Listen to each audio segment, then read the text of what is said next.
پیښور کې پرون د جمعې پر ورځ په امام بارګاه د شوی برید په اړه د پاکستان وزیر اعظم عمران خان ویلي چې ترهګر د کم ځای نه راغلي وو. په دغه اړه ټول معلومات مو ترلاسه کړي دي او په پوره قوت سره به په دوی پسې ځو. او د پاکستان تحریک انصاف د حکومت وزیرانو ویلي چې دغه برید غټ سازش دی. د شیعه مسلمانانو په امام بارګاه دغه ځانمرګي برید د جمعې د مانځه په مخال شوی چې پکې 2 کسان وژل شوي او 200 پورې نږدې جوبل شوي وو. داعش دغه برید ذمہواری منلې ده. عمران خان ویل چې په پیښور کې په امام بارګاه د ناوړه ترهګر برید په تناظر کې د سی ټي ډي او ایجنسیانو سره په رابطه کې او په دغه لړ کې د روانو عملیاتو نگراني په خپل کوم. دا ترهګر د کم ځای نه راغلی وو. دغه ټول معلومات اوس زمونږ سره دي ځکه په پوره قوت سره به په دوی پسې یو. جرنالست سلیم صافي د عمران خان د ټویټ په جواب کې ویلي چې دوی به څوک پوهه کوي چې کله د دښمن زیدر معلوم دی او پسې د تلو اراده لري نو د وړاندې نه د هغې اعلان نه کیږي.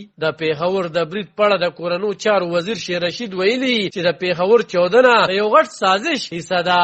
موږ په تیر وخت کې هم د داسې سازشونو مقابله کړې او اوس به هم د پاکستان دښمن ناکامه کیږي. نوموړي بیا نن ویلي دي چې ترهګرۍ په شا غټه شدت پسندي ده. دښمن شدت پسند وسله جوړوي. تندروی د ممبر سکول او تاڼې د کردار ادا کولو نتیجه ده. د ریاست سره تندروی په ضد ګامونو کې په غټو اقداماتو کې د پارلمان او عدلیې مرسته اړینه ده.